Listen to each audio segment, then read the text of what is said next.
Welcome, everyone. I'm just going to give a minute or so to allow people to join before we get started.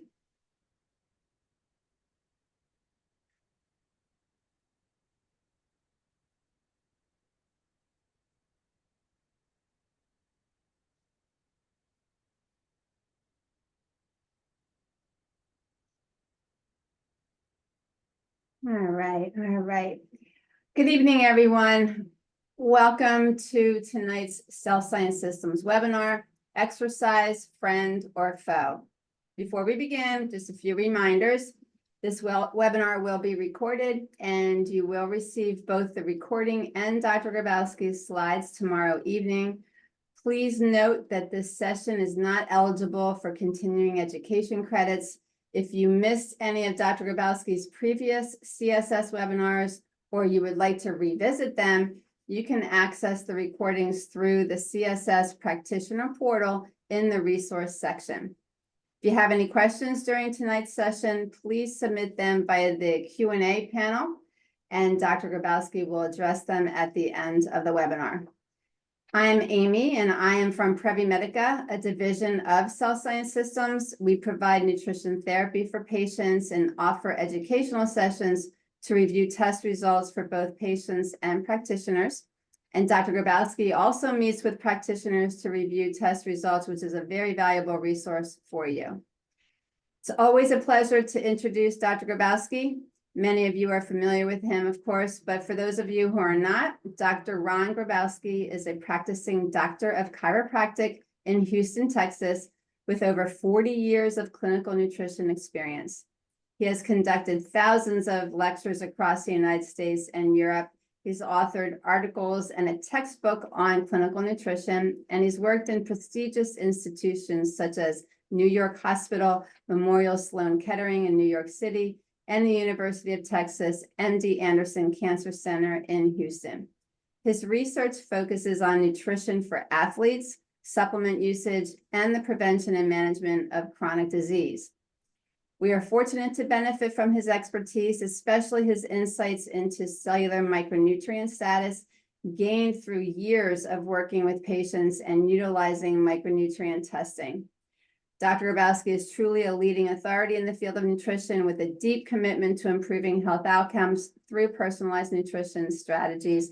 Dr. Grabowski, we look forward to hearing about your experience with exercise and micronutrient status. Please feel free to get started. Thank you, Amy. Good evening, everybody. You know, whenever I give a webinar or lecture, a lot of times that subject is usually limited to a certain group of clinicians.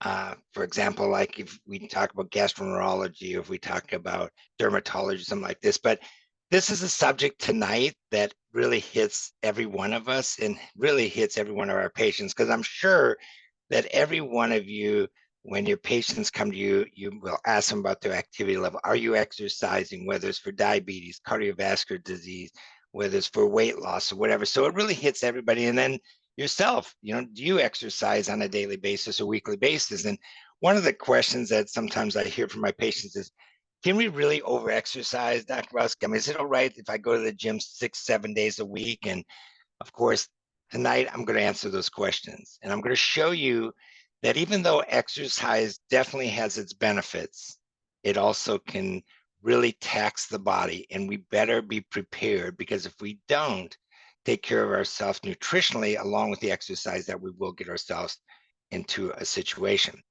So you can see here, Hippocrates even said, if we could give every individual the right amount of nourishment and exercise, not too little and not too much, that we would have found the safest way to health. And that's really what it is, of course, is balance.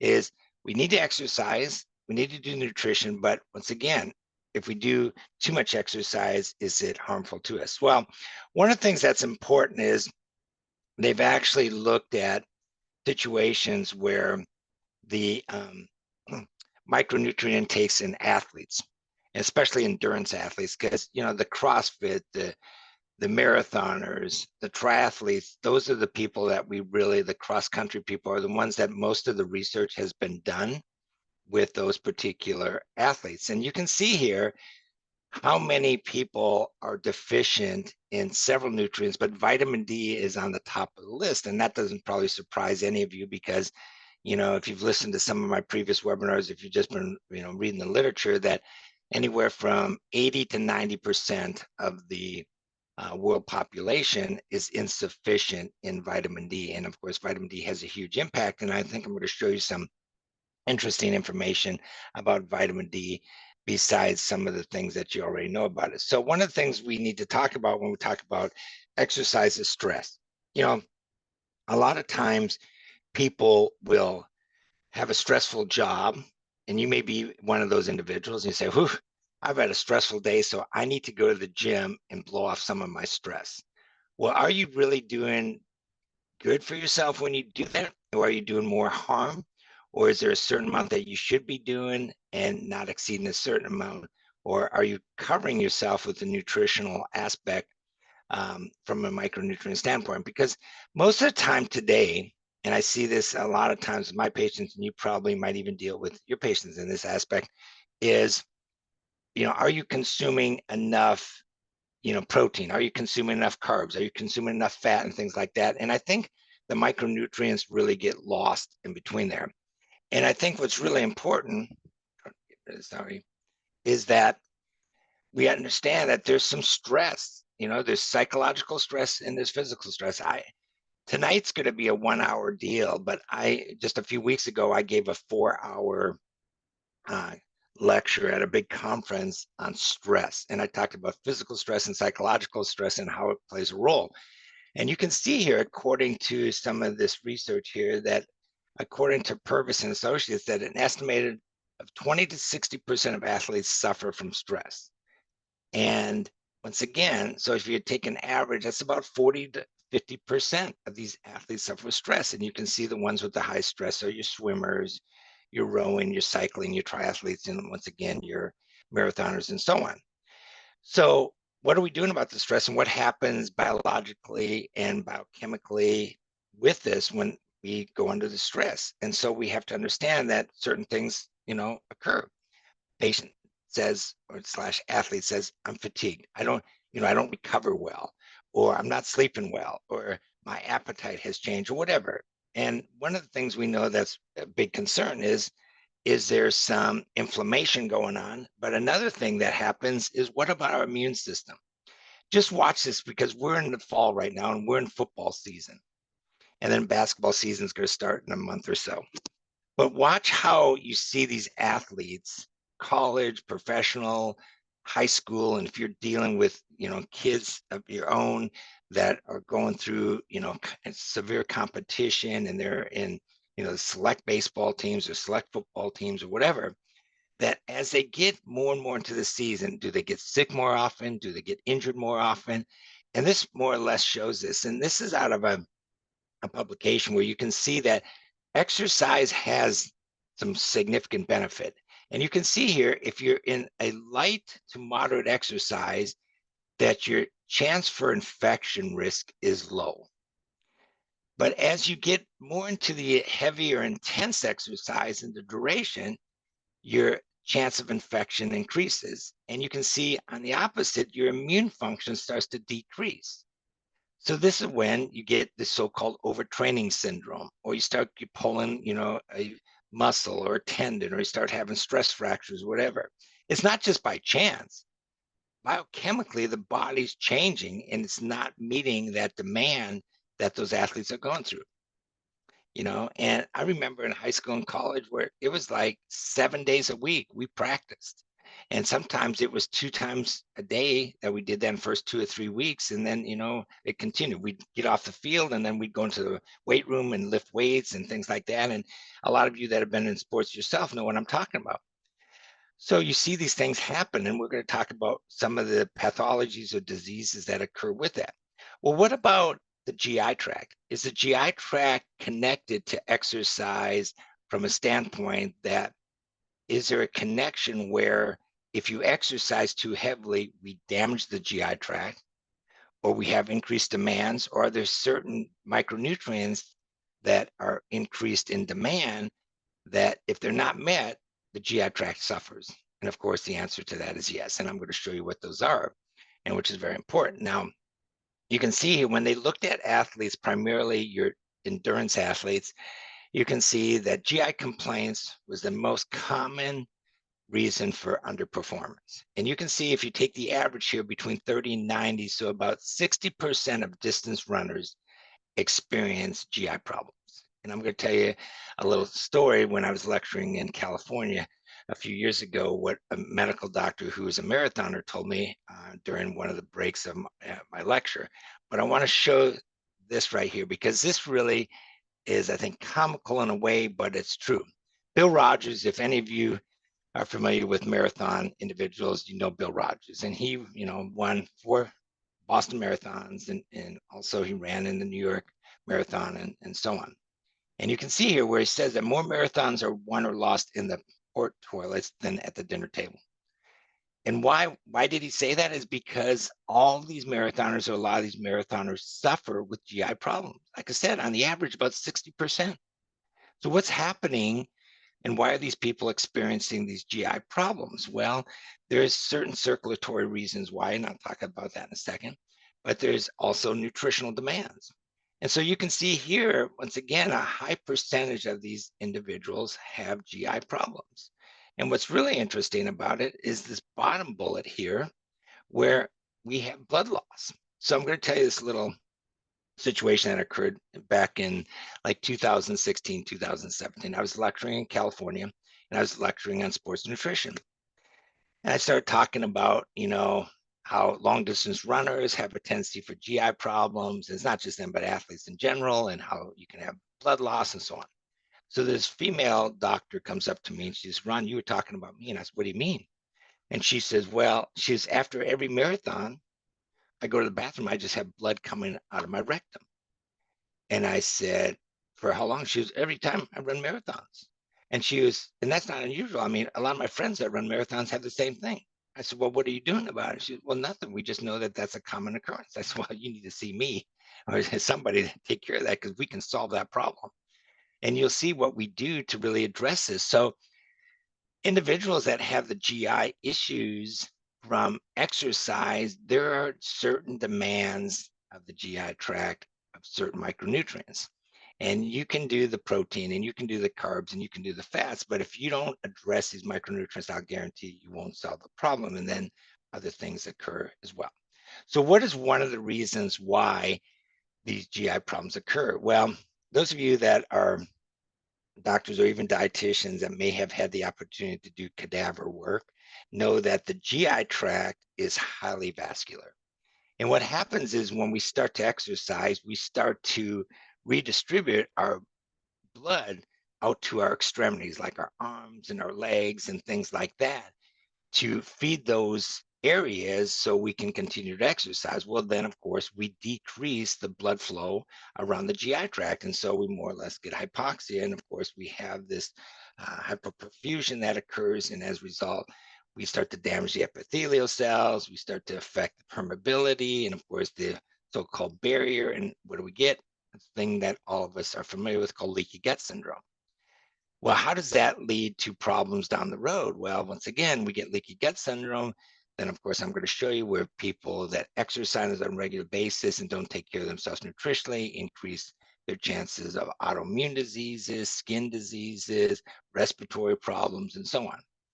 And I see a lot of those people, and you probably see a lot of those people. If you deal a lot with your endurance athletes or people that exercise heavily on a weekly basis, and I'm going to define what heavy is or what too much exercise is then you're going to see this happen. And these people are not meeting it. So even though there are some significant benefits of exercise, as I mentioned, cardiovascular wise and respiratory wise and so on, we also know that exercise affects these parts of the GI tract. So it affects the perfusion, the motility, once again, the gut barrier, which we're going to talk more about, overall absorption, and of course, it affects our microbiota. So we know that our microbiome is definitely affected with that. So this was a great article published in 2020 where they showed some things that definitely affect and improve or maintain the permeability of our GI tract. So you can see everything from fiber to glutamine to vitamin D and so on, and things to the right of this slide that show that are damaging to us. And we forget about this. And, if you're a parent or you deal with younger kids and even high school or college kids, what happens is this is what they drink, right? A lot of them will drink the Powerade, the Gatorades, or some will even do the soft drinks and things like that. Well, I want to take you back just for a second and say, okay, well, what can be damaging? Here we go, fructose. And what's high in fructose is our sports drinks. Okay, unless you get, of course, the ones that are sugar free and things like that. But most people don't. These young kids are drinking this Gatorade and Powerade that are high in fructose. And we know that it causes an inflammatory reaction in the GI tract and sets them up for failure. And once again, it can affect their recovery, it can affect their injuries and things like this. So we need to push these aside, and of course, there's so much money spent in marketing with these. And they have these profile athletes, of course, that are saying, oh, if Michael Jordan drinks Gatorade, then everybody better drink Gatorade, right? And so on.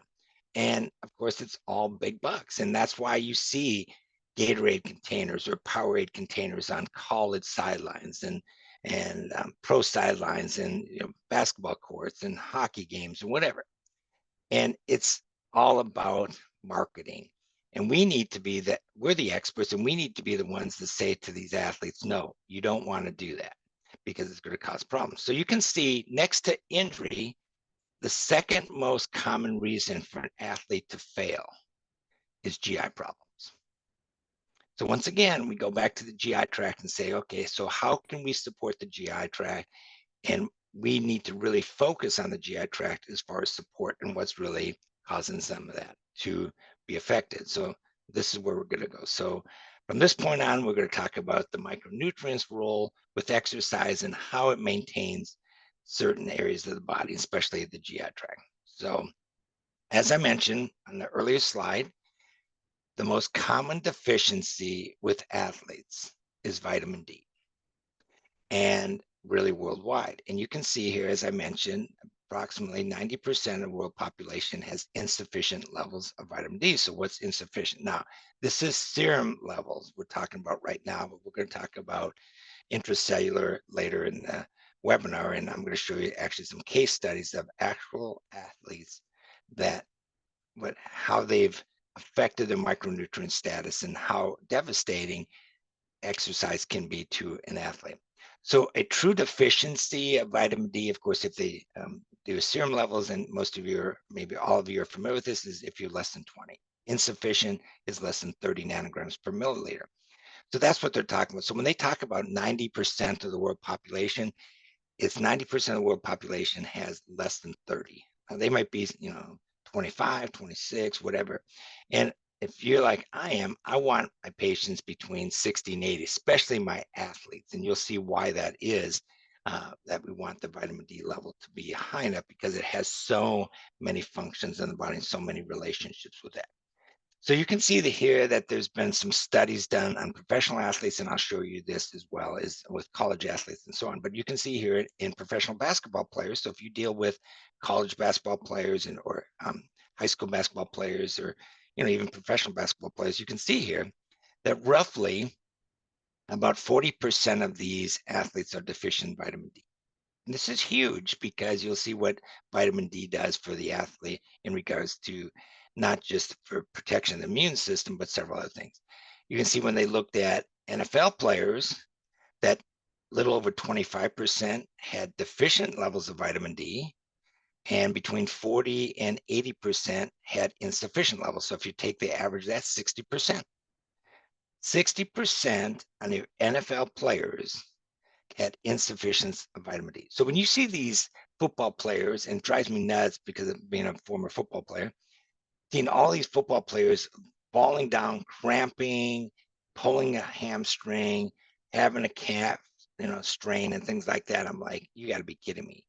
For that level and that money that is spent on personal trainers and the athletic trainers and the money the owners spend on these athletes, and these people are falling down with this. And it's like, how many of them are even getting supplementation? How many are doing supplementation? They have great training tables. I've been there.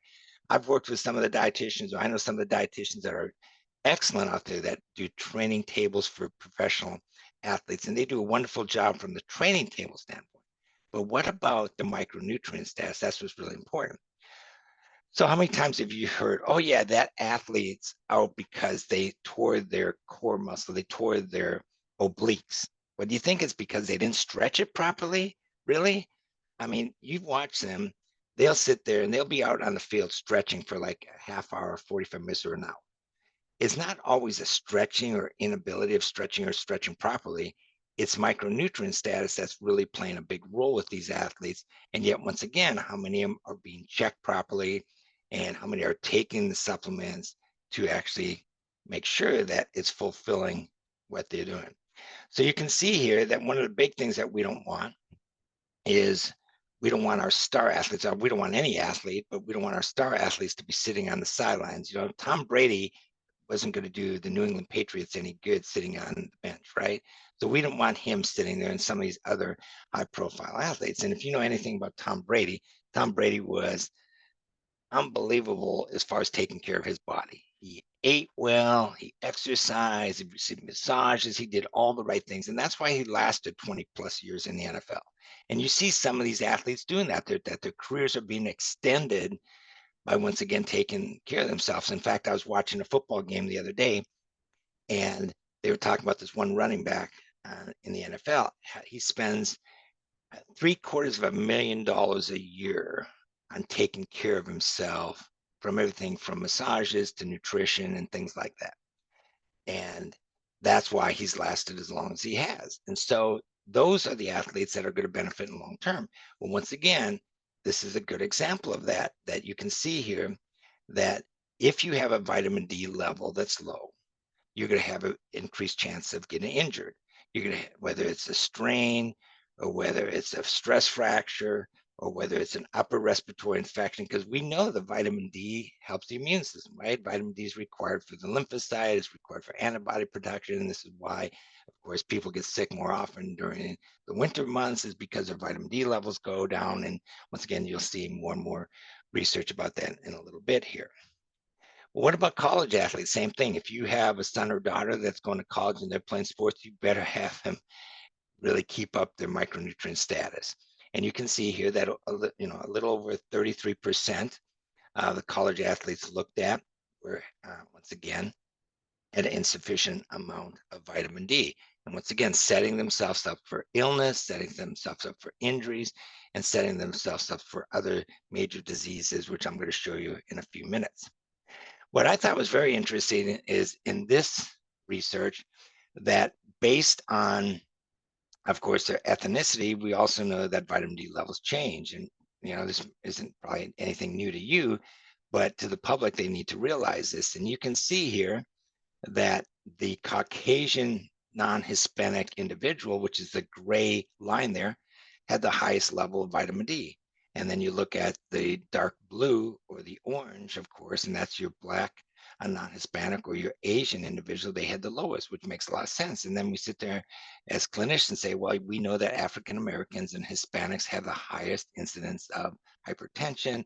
They have the highest incidence of diabetes. Well, why is that? Well, one of the things we know for sure that vitamin D does is it helps the pancreas with insulin production. It helps with the secretion of insulin. And it's one of the reasons why we know that it's beneficial against diabetes. And yet all these people have this particular kidney. So now you have an African American or Hispanic athlete that's demanding more vitamin D, because vitamin D is found in several tissues, not just, of course, bone or the pancreas and so on. What I think was also interesting, especially looking at football players, you can see here, is the position.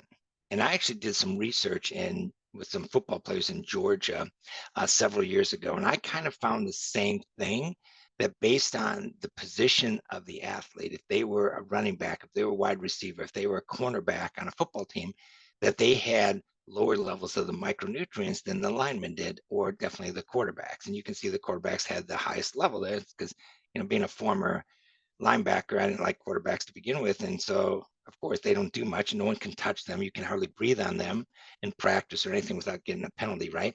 And so you can see they had higher levels of vitamin D. So it makes sense. And then you go down, like I said, to the bottom there, and you see that orange line, and that's a running back. And then you kind of see the wide receivers and so on. So this is something else that you want to think about when you're consulting these athletes is not just, oh, you play football, but what position do you play on football? Or, oh, you play basketball, or you play, you're in cross country, or you play soccer. Are you the goalie in soccer? Or are you the front line of soccer where you're running, a lot more than the goalie is? So that also is going to help determine what amount of vitamin D you might provide these people. And of course, who's going to be more prone to an injury and things like that. So, as I mentioned, vitamin D affects a lot of systems. You can see there's receptors throughout numerous areas, skeletal muscle and bones and GI tract and the kidneys and so on, and it's all right there in front of you. And so we know that this is a major player and so many people are deficient in it. And once again, we need to make sure that they have adequate amounts.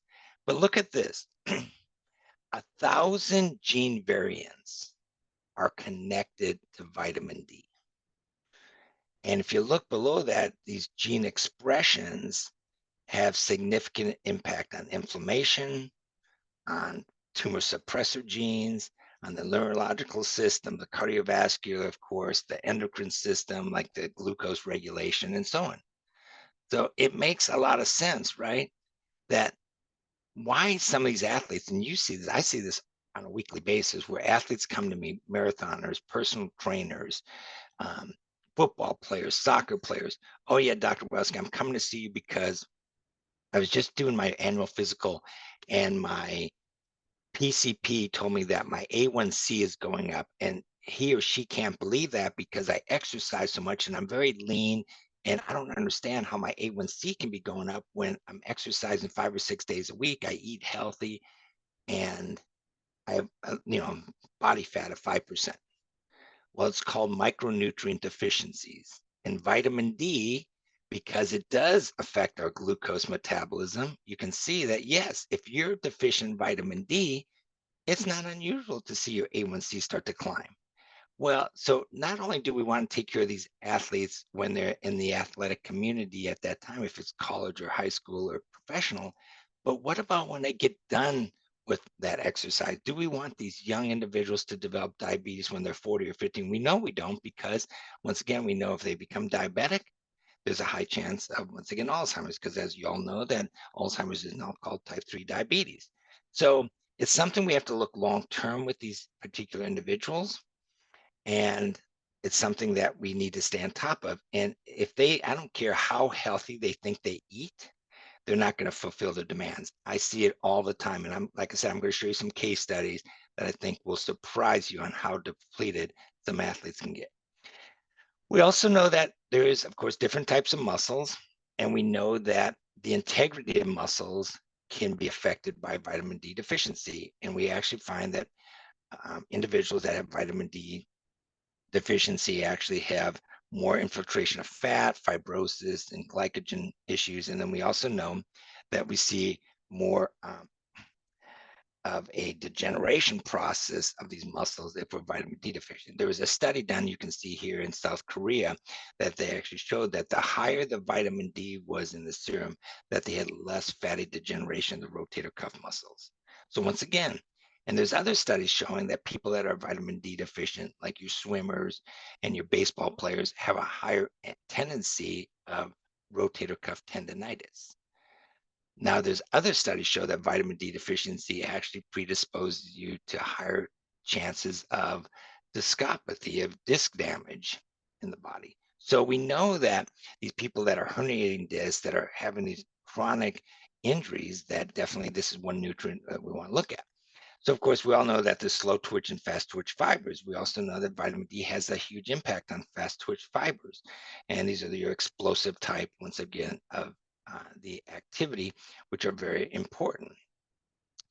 Well, it doesn't just go to baseball players. It doesn't just involve football players. It doesn't just involve triathletes or marathoners. You can see here's 3 different situations where I talk about soccer players where their vertical jump is increased and their sprints were improved.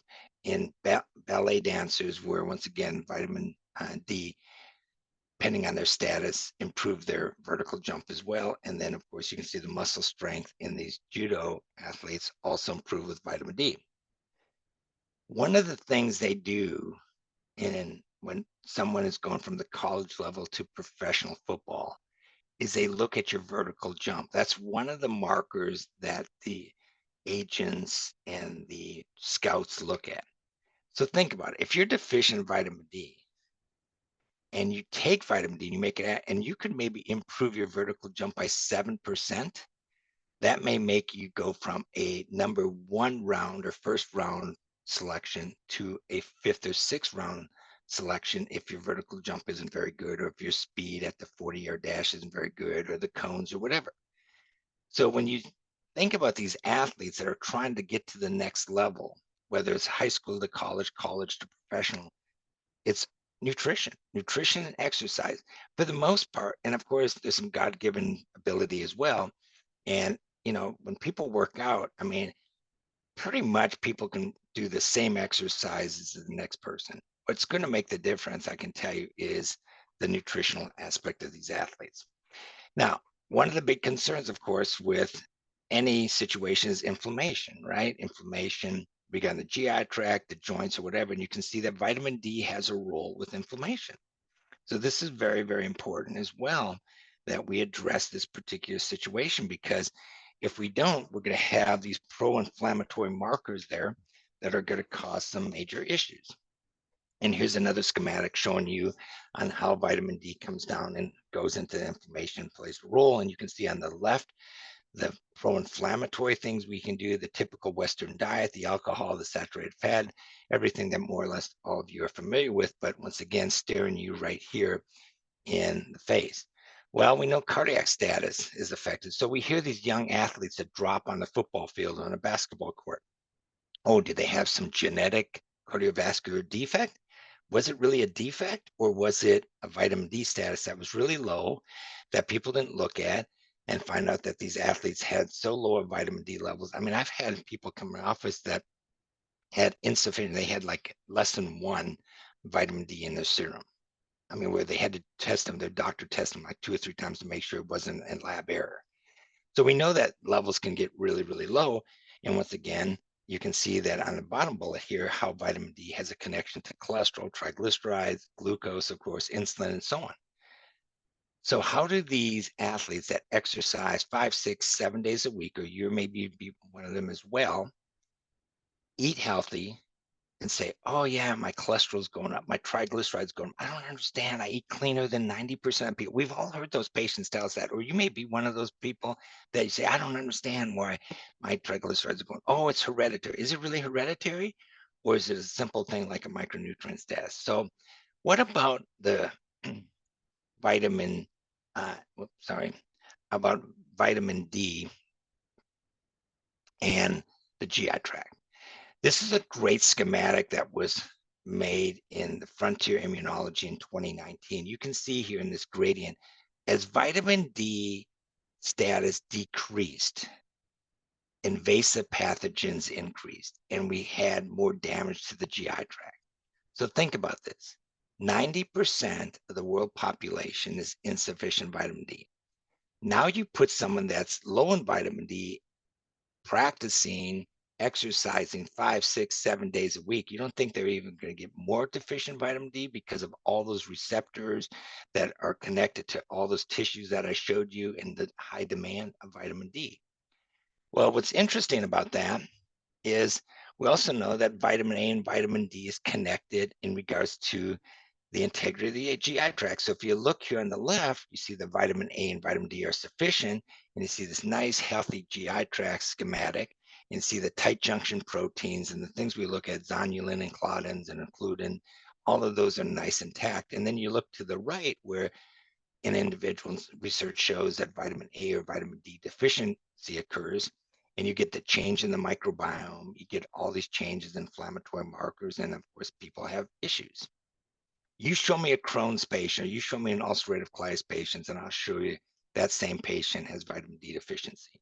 And then they take some medications. They used to take steroids. Now they take biologics and things like this. But once again, I tell all my autoimmune patients, once you know, you're never ever going to come off of vitamin D. Vitamin D is an immunomodulator. There's so much research to back that up. And if you look at that situation, a lot of your ulcerative colitis and Crohn's patients, they start to have problems in their teenage years to their 30s and 40s. A highly demanding, stressful type of their life, exercise, job changes, and things like that. And once again, dietary habits as well. So, what's the dosing of vitamin D? Well, there's no perfect dosing. No one knows. And you can see here some studies showing you that, once again, they vary from 6,000 IUs to 4,000 per day, whatever. The big thing is, once again, getting some objective data. What's their vitamin D level? And how much are you going to give them? What's their demand? Are they exercising 2 times a week, 3 times a week, or whatever? And you need to know what position are they playing? Are they, once again, in soccer, are they the goalie or the front line or whatever?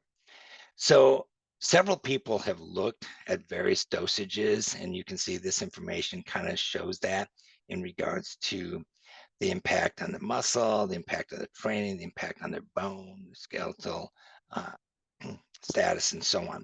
And so once again, it's something you have to determine as a clinician.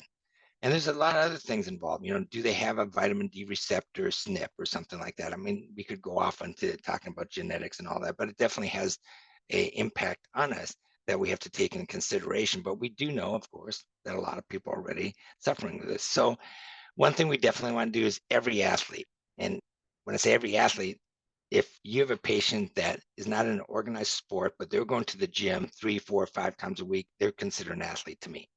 You better be checking these people for vitamin D and some of these other nutrients that we're going to be talking about, and make sure that, once again, they have good stats, because even if they're not in organized sports, but they like to run just for leisure, or they like to go to the gym and lift weights and things like that, they're going to be more prone to injury.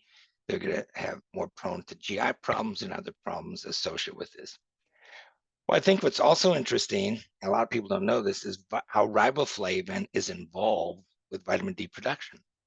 So if you have someone that's low in riboflavin, technically they could be low in vitamin D. And what's interesting is some species in our microbiome actually are very strongly connected to riboflavin synthesis, and which then has an impact on vitamin D. And I already showed you what happens when vitamin D is low, that you have an increased chance of leaky gut syndrome and have the inflammatory markers. Well, we also know that's true with riboflavin. And where we've really seen that occur is in oncology, where we've seen certain chemotherapies affect, of course, the microbiome, and riboflavin is given to help with colitis and that associated with some of the chemotherapies. And some of the bacteria in the microbiome that produces riboflavin has actually been shown to help prevent against gastritis and colitis and things like that in these particular individuals. So once again, there's a connection here, and riboflavin is huge for converting, of course, cysteine into glutathione. So riboflavin has a very big part. Well, what about magnesium? We talked about stress. Well, magnesium is lost during stress. Our need for magnesium increases as we are stressed, whether it's physical stress or psychological stress. Well, you can see here, studies show that most athletes don't even meet 100% of the daily recommended intake. So they're already starting at a deficit, and yet we need magnesium, of course, for over 300 functions in the body. And of course, muscle contractility as an antioxidant, glucose regulation, and on and on and on. And so you can see that demand definitely goes up. Well, there's what we call a bidirectional relationship with magnesium and stress. If you have a magnesium deficiency to begin with, you actually induce the symptoms that are more prone to making you not handle stress well. If you have a situation, acute and chronic stress, you increase your chance of precipitating a magnesium deficiency. Well, as I showed you earlier, a lot of people already have a deficiency of magnesium. So that means that, one, they're not going to handle stress well. And whether it's oxidative stress or whether it's some other type of stress on the body. So once again, it's very important that we understand that there's a bidirectional. So magnesium, very important. And what's I think very interesting about this is you can see here that the most frequent reported symptoms of stress are on the left, and then you look at the symptoms of magnesium deficiency. And I've highlighted them in red and blue to show you that they match up. So it's very obvious that if a person is stressed out, they can cause magnesium deficiency, and then the magnesium deficiency provides those signs and symptoms that we're used to, right? The person doesn't sleep well at night, the person has muscle cramps, the person has headaches, the person has GI problems, and so on. What about vitamin C? We know that vitamin C deficiency has been studied a lot in your marathoners and your triathletes, and we know that taking vitamin C definitely decreases your chance of illness, especially in these individuals. And they've also did in military people and so on. So once again, you can see that in some cases, it didn't take a lot of vitamin C to really keep these people out of these upper respiratory signs and symptoms. But yet on the other time, depend upon the demand of the person and what they're doing and so on, because vitamin C has several benefits like that. And so you can see here in some of these cases, it's 200 milligrams a day, and some it's up to 4 to 6 grams per day. Once again, depend upon the duration, the frequency, and things like that. And that's where you, as a clinician, need to judge that. And once again, like I was telling this group of individuals a few weeks ago, is that's the difference between a technician and a clinician. A clinician is someone that figures out everybody's biochemical individuality and says, okay, you need this, this, and this based on your makeup, based on your exercise, based on your genetics, whatever. A technician is, oh, you're an athlete? Yeah, you need 1,000 milligrams. You're another athlete? You need 1,000 milligrams. You just keep doing the same thing. And that's not, once again, a clinician to me, that's a technician. And you want to do that. Well, what about zinc? Well, I think it's interesting. If you look at the bottom of the slide, I circled this, that the highest content of zinc is really stored in the bone and the muscle percentage wise. So once again, if we're exercising, we're going to use our muscle. Of course, we're putting stress on our bone and so on. And once again, you can see how many functions and how many areas of the body that zinc involves. And there's been numerous things, everything from gastrointestinal integrity to cardiovascular to ophthalmology to central nervous system and so on. And this was recently published. You can see in Nutrients in 2020. Well, what about athletes in zinc? You can see here that a lot of athletes, of course, consume a lot of carbohydrates. And once again, put themselves in a situation that doesn't allow them to have adequate zinc intake, especially your vegans. I know people say this all the time. Well, there's zinc in, you know, foods that are not animal produced. You're right, there are, but those foods also have oxalates and phytates in it that lock up the zinc. So your bioavailability of that zinc is very, very low. Well, one of the things we also know is you can get a condition called sports anemia. So when people talk about sports anemia, most of the time they talk about iron deficiency in athletes. Well, zinc also plays a major role with that. And I'm going to show you that in a second.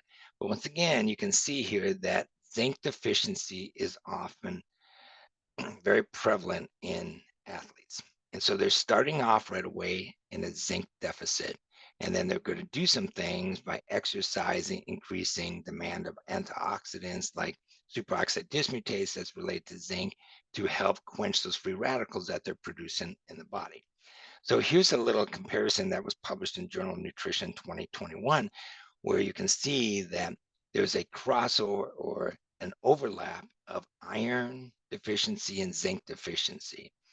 What's interesting is iron deficiency anemia presents exactly like zinc deficiency anemia on a CBC. It's microcytic hypochromic anemia.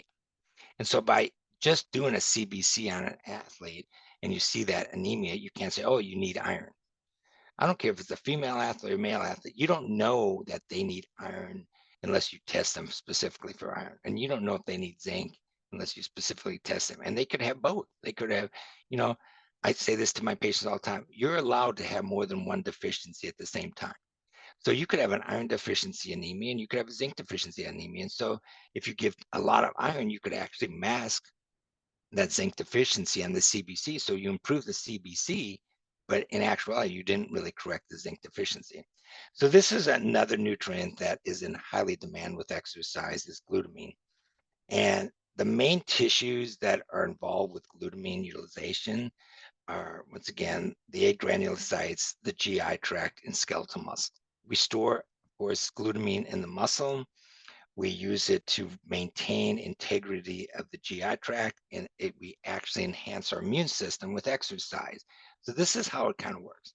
So when we exercise, some glutamine comes out of the muscle and can go into the lymphocyte. By doing that, so in mild to moderate exercise, you actually are feeding the immune system, enhancing the immune system. So that's why mild to moderate exercise can be very beneficial to us. But if we keep depleting our glutamine from our skeletal muscle and we don't keep repleting our agranulocytes, then our immune system goes down. And once again, as you know, the agranulocytes are highly associated with viral infections because the antibody production and so on.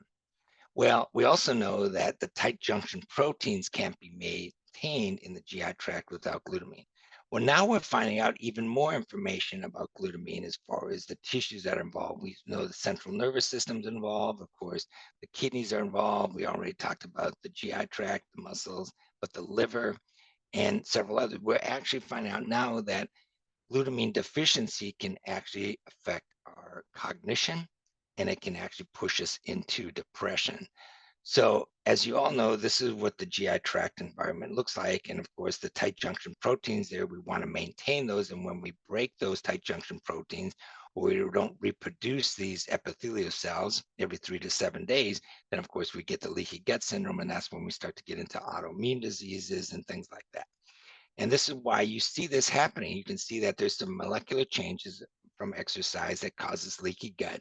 And that's why people start having joint pain and muscle pain and fatigue and anxiety and depression and all that. Because we know that there's a gut brain axis, the gut joint axis, the gut muscle axis, and so on, which you're all familiar with. And it's coming to light now. And there's some things that, once again, we have to maintain to do that.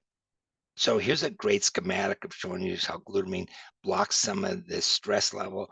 It affects our tight junction proteins. It has an anti-inflammatory effect by affecting these pro-inflammatory markers and so on.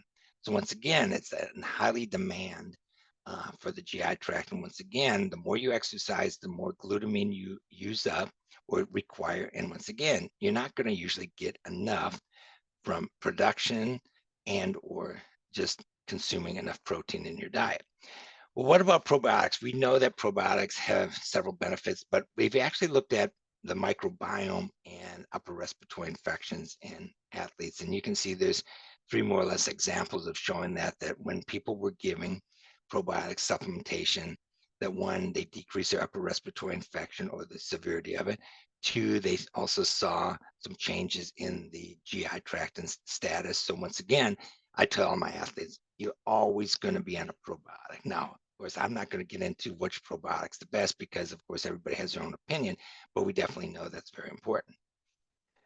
What's also interesting is if the microbiome changes, of course, the intestinal barrier changes, and we can actually accelerate things like osteoporosis. So how many of you have even thought about that saying, oh, by the way, yeah, I'm a 54-year-old woman that is exercising 5 times a week, and I'm starting to have osteopenia or osteoporosis. And so my doctor wants me to put me on some medication for that. How many of you even thought about, well, maybe we should maintain your microbiome, because if we maintain your microbiome, it's going to have an effect on your estrogen, it's going to have an effect on your inflammation, and it's going to have an effect on your bone integrity. No, let's take vitamin D, let's take calcium, and let's take the bisphosphonates, or let's take the parathyroid analogs and do that. This is something that we have to highly consider, that maintaining the GI tract, the microbiome will actually help maintain our bone. And yet, how many females have GI problems? A lot of females have GI problems, and yet we don't even consider that when we're talking about osteopenia or osteoporosis. Well, what about accelerated osteoarthritis? The microbiome has a big role in that. So once again, if we overexercise or if we don't feed the microbiome properly, we're going to have an accelerated osteoarthritis, or we're going to have rheumatoid arthritis. We're going to have these autoimmune diseases. And watch these athletes that come into you and they've been exercising heavily and now they have Hashimoto's, now they have rheumatoid arthritis, now they have lupus and so on. And then when we get older, we start to go into a condition called sarcopenia, where our muscle mass starts to decrease. And we know that the microbiome has a role there as well. So now we're looking at the elderly individual that wants to stay active, that wants to try to maintain their muscle integrity so they don't have to use a cane, they don't have to use a walker, they don't have to get into a wheelchair one day. And yet we don't think about the microbiome and how that's playing a big role. So sarcopenia is actually a huge topic today, and it's something I'm actually thought about as far as my next webinar is just talking about and isolating sarcopenia and showing you all the things that really play a role in this. Because once that muscle mass is gone, as you all know, it's gone. And so there's so many things that we have to consider with sarcopenia. And once again, the microbiome is one of it. What about choline?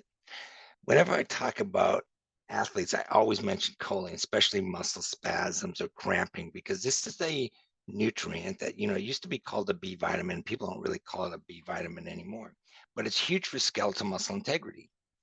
And most people don't even think about choline preventing spasms or cramps. And I've seen this all the time where people come and they say, look, I've tried the pickle juice, I've tried calcium, I've tried magnesium, I still get night cramps, I still get cramps during exercise and this and that.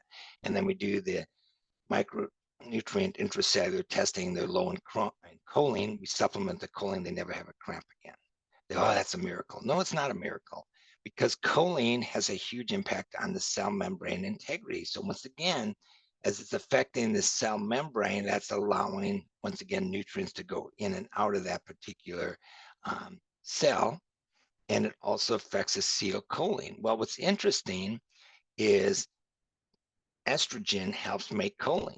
So as a female gets closer and closer to menopause and her estrogen level starts to drop, her ability to make choline decreases. So you might see a female getting more prone to cramping or spasms as she hits menopausal years, right? Well, once again, you can see here that low concentration of choline has also been associated with changes of the myoblast and muscle wasting. And so we see people have an increased serum creatine kinase CK levels elevate. And they go, oh, you must be damaging your muscle because you're on a statin or and you're on something, like this. I actually have a patient right now that I'm treating that got rhabdomyolysis because he's a triathlete. And he damaged his muscle so bad that he ended up destroying his liver and had to have a liver transplant because of rhabdomyolysis. And once again, this is a nutrient that helps with maintaining your muscle integrity, which a lot of people don't think about. You have a muscle cramp, oh, it must be an electrolyte, right? No, it doesn't have to be an electrolyte. So we also know that choline has a relationship with acetylcholine, and acetylcholine has a relationship with peristalsis. And this is sometimes why you see these athletes have increased incidence of irritable bowel syndrome, right? They have this diarrhea, they have the constipation, or they have this, and they go, oh, I'm increasing fiber and it still isn't helping. Well, maybe they're choline deficient. And like I said, you'd be shocked on how many people are choline deficient that exercise on a regular basis. Here's some daily intakes that people are recommending, but more and more people that are doing choline research are saying that maybe we need to be closer to 750 to 1,000 milligrams a day of choline. And once again, usually you can't do that with food unless you consume a lot of eggs or foods that are really, really high in choline on a regular basis. And most people don't do that because they're told don't, eat eggs because it causes cholesterol issues and all that. I don't even want to get into that aspect. But anyways, the point is, this is something that's very important. CoQ10 is also, once again, extremely important. As you know, it's required by every cell in the body. It's mitochondrial related. It helps with so many things, and you can see some of the things here that talks about the brain relationship and the heart relationship and overall kidney function and so on. What's interesting is as we exercise, we increase our demand of CoQ10. Well, once again, we know that CoQ10 protects the kidneys, right? Well, when people have diabetes, one of the things we tell them is, right, go exercise, because if you exercise, it'll help your insulin resistance and on and on and on. Well, yeah, but it also increases your demand of CoQ10. And if you don't have adequate CoQ10, either by production and or intake, then you increase your chance of kidney problems. Well, once again, diabetics already have an increased chance of kidney problems because they're diabetes. So once again, this is something we really want to be looking at. So you can see that when we exercise, we increase our oxidative stress.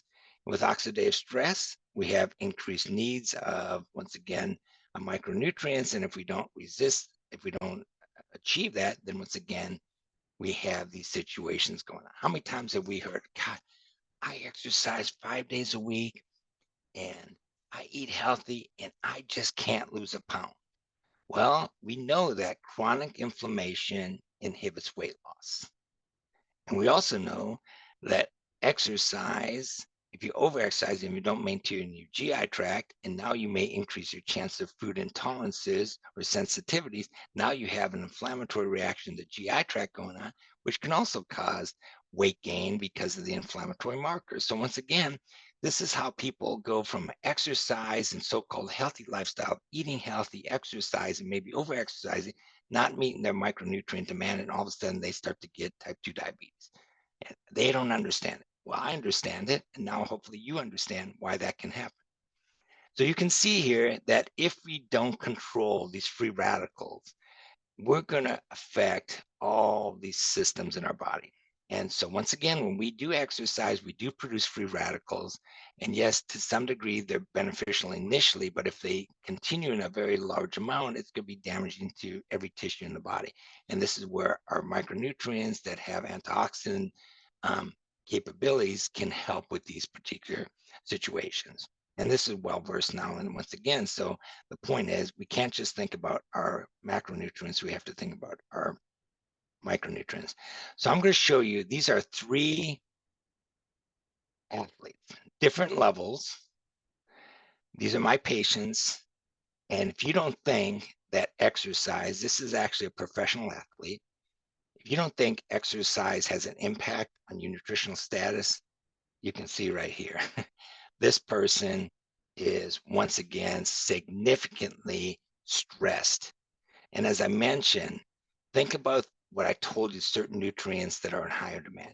Well, thank goodness this person's been taking vitamin D, so the vitamin D status is good.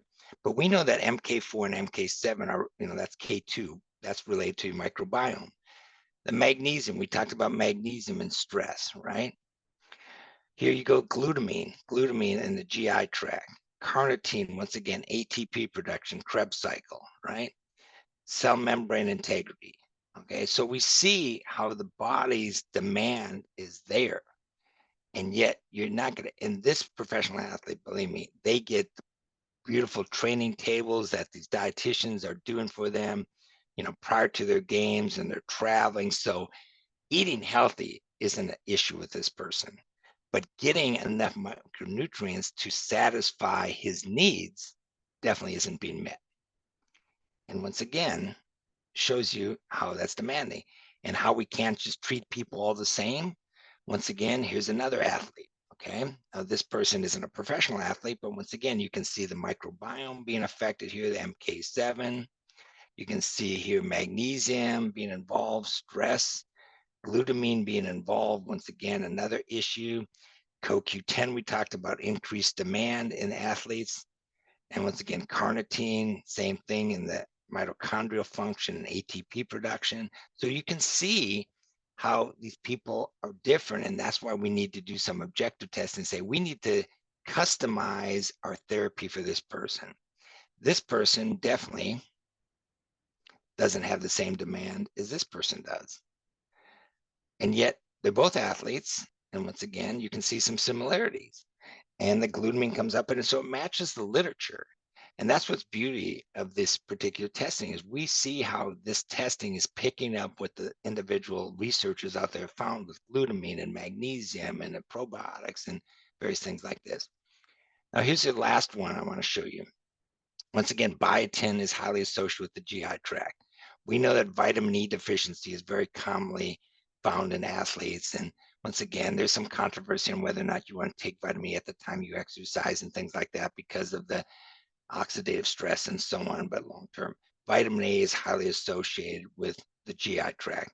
Histidine is highly associated with the GI tract. As we start to damage the GI tract, we get histamine reactions and histidine gets depleted. Here's glutamine again. Okay, so you see how glutamine gets deficient. Here's CoQ10 again. So you can see magnesium not deficient yet, but it's getting close. And vitamin D you can see is also. And once again, remember I talked about B2 making vitamin D.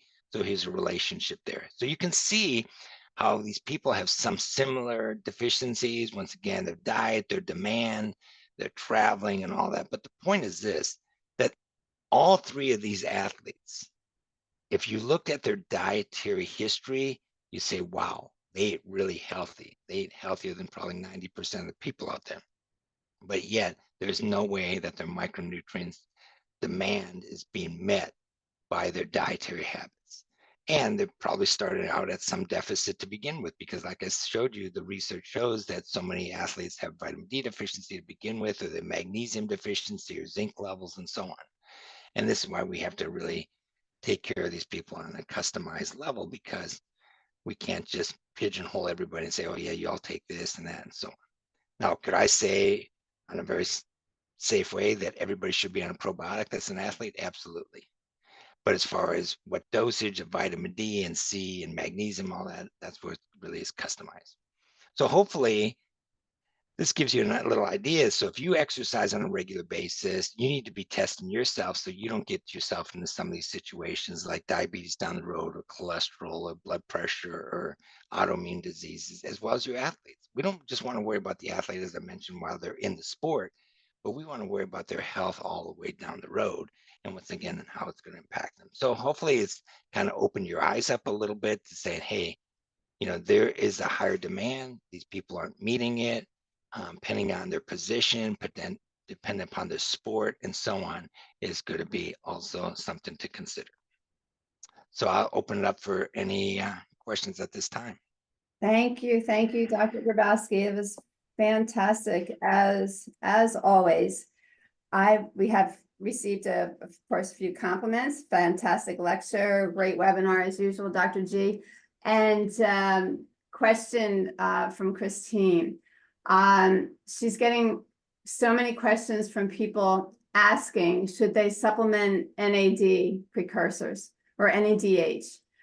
She's read Dr. Berkmeyer's extensive research on NADH, read that homocysteine level can be used to decide if someone should get benefits from raising NAD or NADH. What are your opinions on NAD or Well, I think it's definitely very important biochemically for us. And of course, I think that it's something we have to address. And of course, in the intracellular testing, we look at niacin, which is part of that whole NAD complex. But it's not just one nutrient like that. I think we can't just settle on that. Like I showed you those 3 cases. I mean, NAD may work for one person or 2 people, or may be important for everybody, but what about other things like the CoQ10, the carnitine, the glutamine, things like that? I think we can't get stuck on just one nutrient like that. And I think it's important that we look how they interchange. I didn't even show this, but give an example that so many people are low in magnesium, but if you take a lot of magnesium, you can actually cause a B1 deficiency or calcium imbalance or something like that. And I showed you how vitamin, B2 riboflavin has a role with vitamin D and so on. I was telling a doctor just this the other day, we know that vitamin D deficiency causes a homocysteine elevation.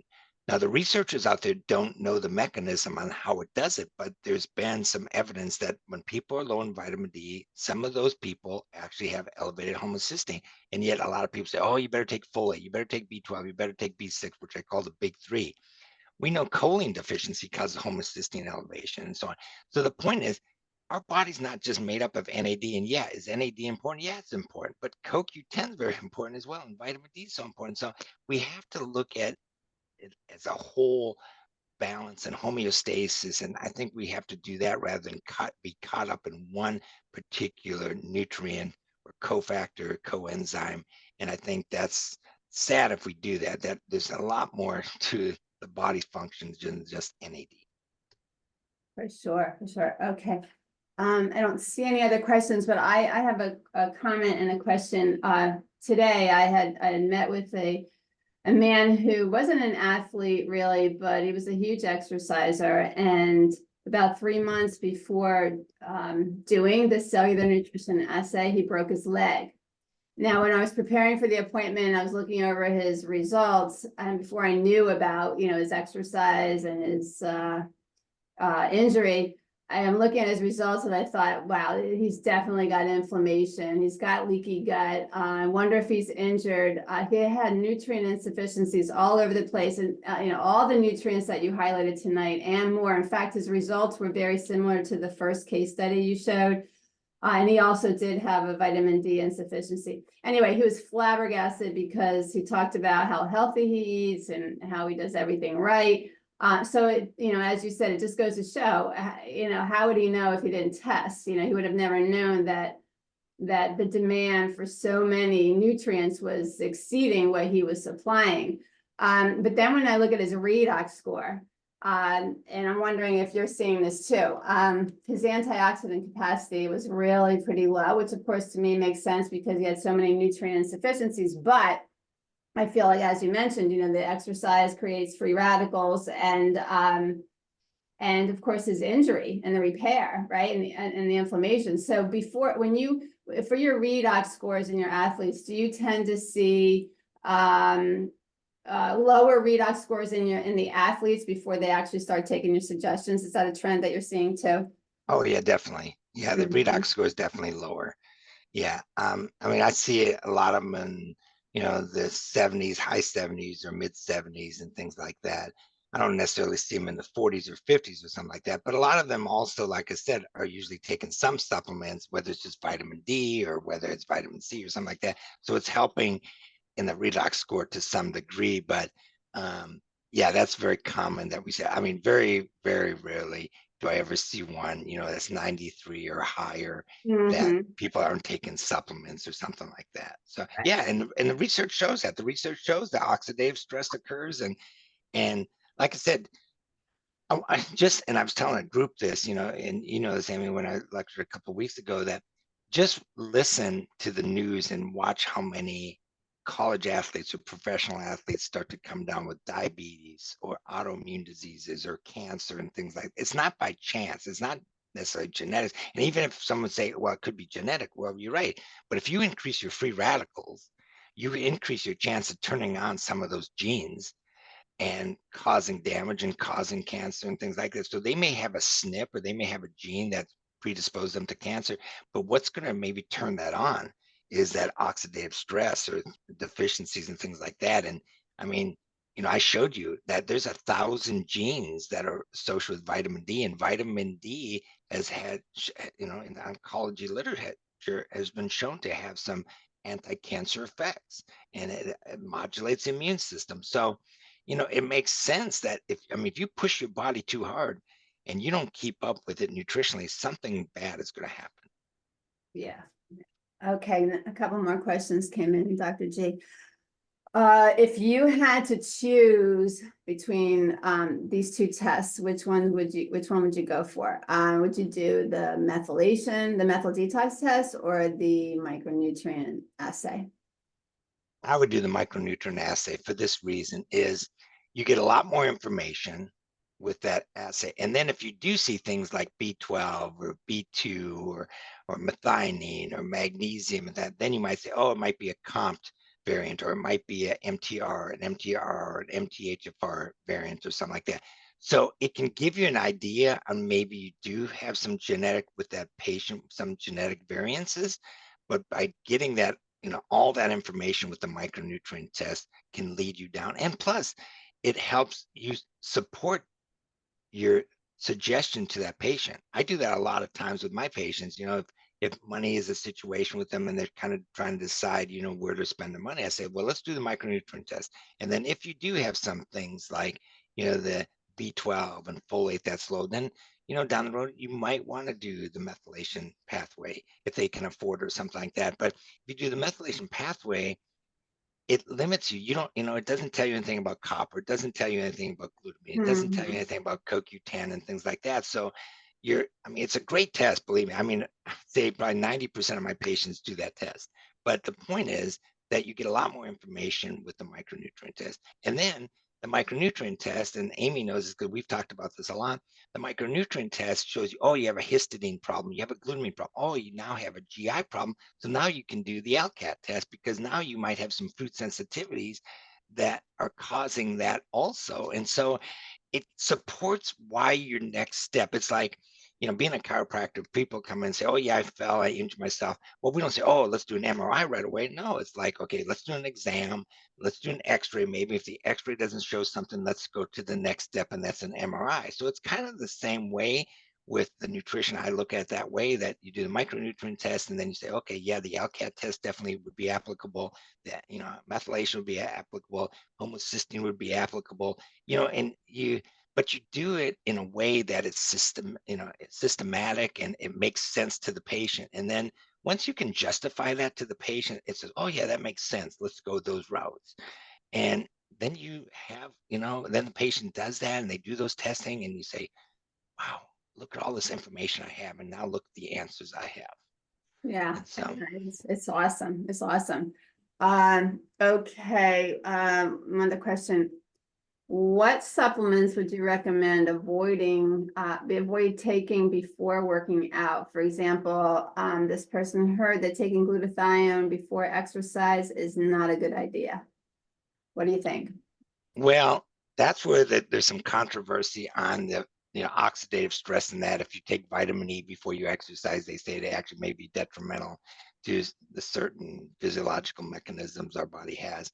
But one thing for sure, we found that branched chain amino acids have been shown to be beneficial prior to or early into exercise.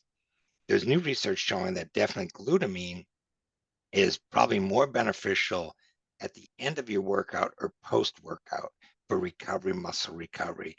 But once again, the leucine gets a lot of press, and this is something, like I said, that I may talk about in the next webinar as far as sarcopenia and how there's relationships with certain amino acids and things like that.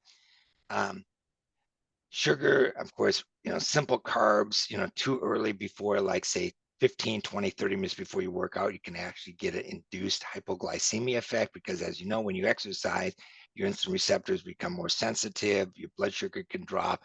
And if you take some simple, like say you drink some Gatorade before you start working out, and that it can actually cause a detrimental effect. And I showed you with the fructose and so on. So those are things. Plus, I don't really see a person taking a lot of supplements before they go work out anyways. It's not going to be good for the stomach, and they're not going to eat a lot of food before they do that anyways. So, I would say do the supplements primarily afterwards. But I mean, the Mhm. creatine is good prior to, the branched chain amino acids are prior to, but the glutamine now, once again, according to the newest research, is showing that it's best taken towards the latter part of your workout or at the end of your workout. Great, great. Uh, okay, I think that it takes care of all the questions. Dr. G, thank you very, very much. Wonderful, wonderful presentation. Everyone enjoyed it. And everyone, what you see on this slide here, contact information for customer service for Cell Science Systems. They're wonderful, very, very helpful, as far as ordering test kits, anything that you need, really. If you have not opened an account with Cell Science Systems, there's how you do it right there, connect.cellsciencesystems.com. And as I mentioned earlier, with every test that Cell Science Systems offers, there's a half hour, an opportunity for a half-hour educational session per test. So that link there is how you would suggest that whether you're this is meeting for your patient or your patient wants to meet with us, whatever you prefer. And again, Dr. Grabowski is meeting with practitioners to review these. So that is just a fantastic benefit for you. And look for the email for the next webinar. Once again, usually the last Tuesday of the month. And Dr. G, did you say you had an idea for that topic? Yeah, I'm really thinking because sarcopenia is getting to be a big topic in the literature today. And as we all are getting older, getting in the 60s and 70s, and yet people want to continue to exercise and things like that. But there's some specific nutrients that we're looking at today to maintain our muscle mass. And I think it's so important because once again, exercise is beneficial to us, but if we don't do the right thing nutritionally, it can actually be detrimental. And if people are lacking, we're going to see more people using canes and walkers and wheelchairs, and we don't want that. So yeah, I'm really thinking about talking about sarcopenia and the things nutritionally related to it and how we can kind of combat that. Awesome, awesome. And that would be, what is that? October 29th. Yeah, October 29th. So everybody look for that email and so you can register. And once again, anytime you want to revisit any of Dr. Grabowski's webinars, just go to that Cell Science Systems portal under the resource section and you'll find them all there. And thank you very much for joining us tonight. And we look forward to the next webinar. Have a wonderful week. Good night. Good night, everybody.